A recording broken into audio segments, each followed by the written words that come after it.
Child is vomiting and has diarrhea. So you give them lots of water to prevent dehydration. Sounds right, doesn't it?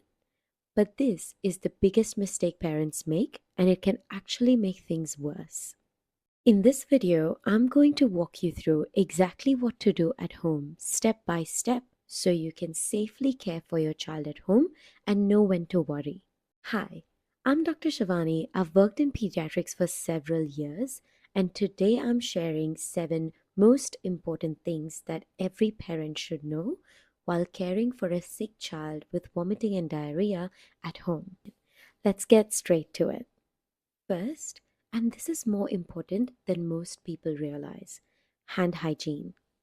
The most likely cause of your child's illness is an infection, and these spread very easily within families.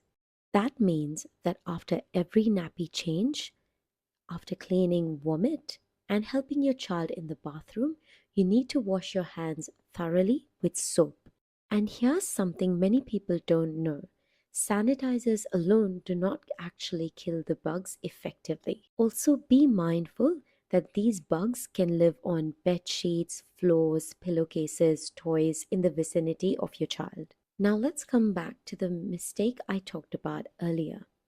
When children have vomiting or diarrhea, they don't just lose water, they lose electrolytes and sugars as well. So giving them plain water alone is not enough, and it can actually make things worse.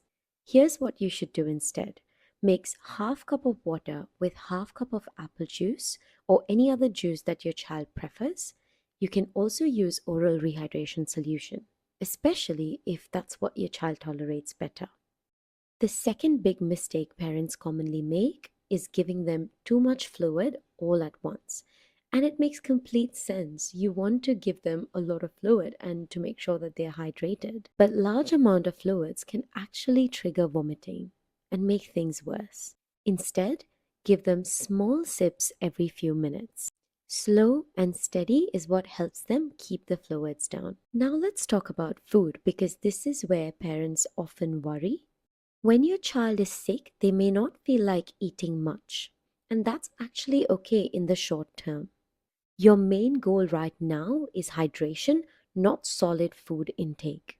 So just keep your focus on getting fluids in consistently throughout the day. A question I get all the time is, how much is enough? A simple guide is to aim for 50% of the usual daily intake. For example, if your child normally takes 800 mils combined fluids and solid intake throughout the day, then your simple target would be a minimum of 400 mils in 24 hours. Also, keep an eye on what's going out. If they're losing more fluids through vomiting and diarrhea than they're taking in, that's when dehydration becomes a real concern. When they're ready to eat, think easy, soft, hydrating foods. Things like dal rice, lentils, jelly, ice cream, purees, soups. These are great because they contain both fluids and sugar in them. Is exactly what your child needs right now. And yes, even if you usually avoid sugar, this is the one time it actually helps. You can absolutely offer their favorite comfort foods. Consider it a little treat when they're unwell. Now, something important to avoid is milk and dairy. When your gut is affected by infection, it can make it really hard for your gut to process dairy. It temporarily loses ability to properly digest milk, and this can actually make the diarrhea worse. So it's best to avoid milk for a short period of time whilst they recover. Now, this part is crucial, knowing when to seek help.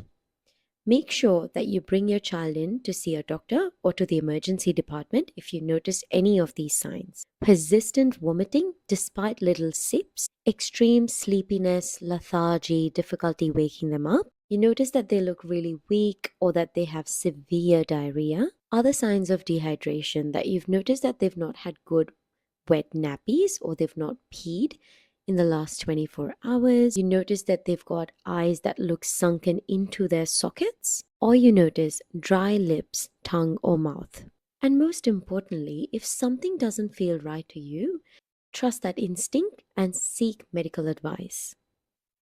Caring for a sick child can be really stressful and exhausting, but small, simple steps like this can make a big difference.